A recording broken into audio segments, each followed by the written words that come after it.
you're probably going to put this on YouTube. Yeah, I am, definitely. The Islamic teaching is just cover up, and what you cover includes this, this, this, and this. Right. Everything is the hijab. Hijab just means be covered, and there's different interpretations of what should be covered. Like, this is not a hijab. This, my shirt, my trousers, everything that covers me is literally a hijab. But because ordinarily in the UK women don't wear a hair covering, the women that do are regarded as, oh, she wears the hijab, but she's only covering one more bit than the rest of the women. I mean, you shouldn't show your arms, people say, if you're a woman, Islamically. A man can show his arms, right? A man should cover from navel to knee, and a woman should cover everything apart from hands and face. But there's different interpretations on that. But that's the generally accepted understanding. I'm not wearing a hijab now. You're wearing 80% of a hijab. Within the day, the hijab is to cover the hair. No, it doesn't. We understand the hijab means cover everything apart from your face and hands. Okay, the point is though, I have my hair, you can see my features, you can see my face. Does that mean I am dignity? Your hijab from the camera. Does that mean I am dignity less? No, but why can't we film you? That's because I just don't like film. Well, so women who wear the hijab don't like to be seen at all, I guess. But yeah, but that's because would you have less dignity if you were totally naked? If I was naked, I would have in public. I have no dignity. Why?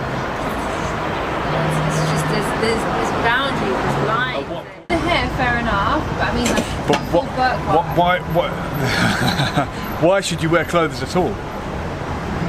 Because you're a human being. Okay. But all this is to do with is where you set the normal. In South America or in places where tribal societies, the women go around topless, and no one thinks it's weird and it's just normal. They would think we're weird, and they'd be like, "Oh, why did they make her wear a top? This is so oppressive." So if it was in certain societies, it's normal for the women to go topless. Huh? Really? Yeah, you see it.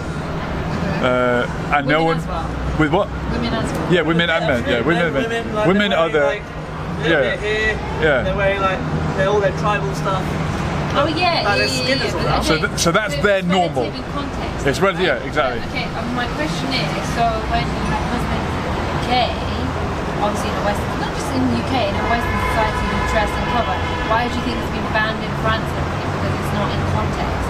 Fair enough, I had nothing against people wearing the hijab, whatever, but surely you do it within context. It makes no sense to be covered up so extremely in the UK, which is so Western. So how much should you cover? Are we not living in a multicultural society? We are living in that's the danger of this whole idea of freedom. It's just, okay, yeah, it's great. So so many people can walk down and like freedom's a dangerous idea. That's what I got from what you said. Too much freedom can be dangerous. And I bring in my own examples that I gave you that some European countries ban it because it just in their context it doesn't make sense. What do they ban? They banned it in France. And other countries. Can you, if you went to live with a tribe in the Amazon, Right. would you like it if they banned you from wearing tops? If I'd be in the Amazon, you say, Yeah. I would adapt to the Wouldn't you feel? Wouldn't you feel a bit weird? Why would I be going in the first Yeah, place? are we getting anything else? No, we should get the bill up. We could get the bill, please, bro. Yeah, thank you. Would you'd adapt? But my first of all, why would I be there in the first place? You went there because they have a better healthcare system in the Amazon. Jules, no. Okay, let's go with that.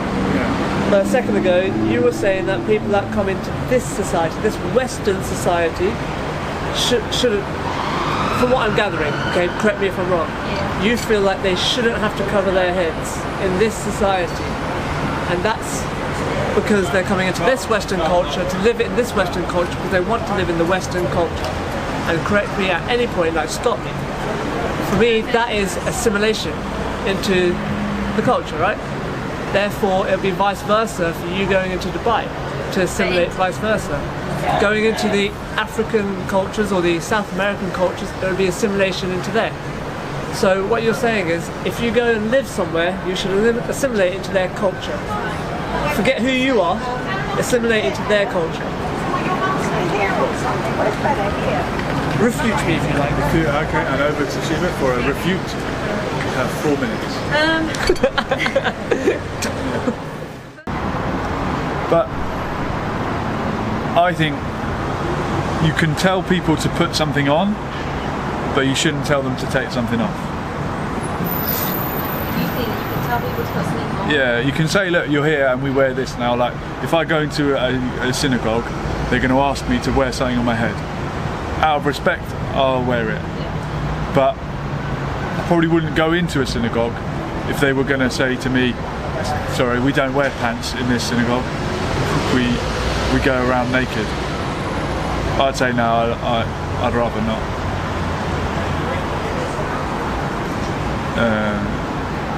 Does that make sense? I heard the first part, out of respect. What's the Yeah, second like if I'm asked to put something on, I'll put it on, but don't ask me to go less covered than I would feel comfortable with.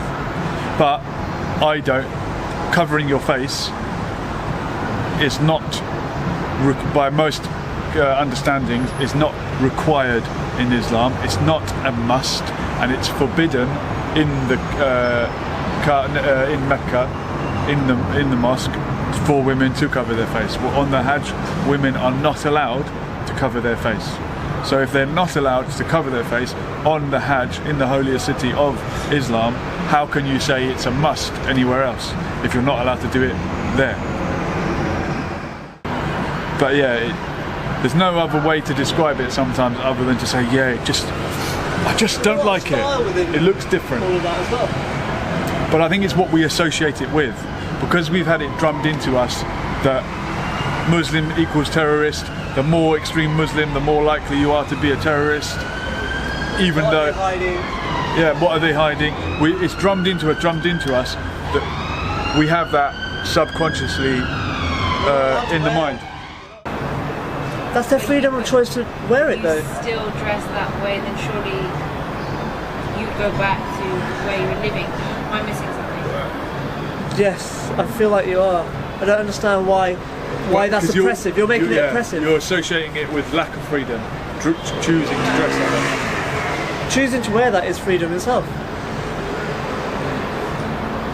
Yeah, but okay, so why are they? No, this is why I can't She was apply- born and raised here. That's why I can't apply to this. Okay, And my I see. question is, why did she move from Well, like an oppressive religious, I don't know, Middle Eastern? I think most immigrants Okay, from the third world. no, hold on. financial So reasons. That was an interesting phrase in itself. She's moved from an oppressive religious country. So take for example Iran, people Okay. who move here Yeah. and they're still dressing, they're still wearing the full. There's still a large population in Iran quite happy with So what they're doing. If they've come here Yeah. for freedom, so Yeah. why are they dressing that way? Why would they? But why are you relating that to oppression? It's not oppression. I'm asking if they've come here, they want to dress and like adapt to a kind of Western lifestyle. Why are you kind of, because that's part of being the Western lifestyle. So isn't it? we're saying part of being Western is having a freedom of choice. We agree on that, I think or do we not? the truth is they're coming for economic reasons and not for freedom. And poor people from It's poor freedom of countries economic will choice always almost. move towards rich countries. Iran had a democratically elected prime minister called Dr. Mosaddegh, who tried to nationalise the Iranian oil. BP is actually originally an Iranian company, but Britain stole it from Iran, basically, the Iranian oil. And Dr. Mosaddegh tried to get that money for the Iranian people and the Iranian economy rather than letting it go to Britain. For that reason, Britain engineered it that America would overthrow him, and they installed the Shah, who was a king, not elected, just a brutal dictator king who ruled from the 50s to the 70s, who was against religion, and his Savak, secret police, who were going around ripping women's scarves off their head with the the gun with the knife on the end of it. What's that called? A gun with a knife on the end. Yeah, this was What's that like called? So Parliament dynasty, like, yeah. So they wanted to be modern and Western. So they're ripping the scarf off. If you tell some people you're not allowed to wear that, they're going to want to wear it. There's going to be a backlash, and they're going to say, you're not going to tell us not to do that, and it will swing from anti-religious to pro-religious. And he was so brutal in putting down any political opponents and putting political opponents in prison. The only place that people could meet to plan an overthrow of the government was in the mosque. So it was an Islamic revolution in the end that took power in Iran, and you went from a country that said you are not allowed to wear a scarf to a country that says you have to wear a scarf. So it swings from one extreme to another. Eventually it may end up back in the middle, where it will say, all right, you can wear it if you want to, and you've got freedom of choice.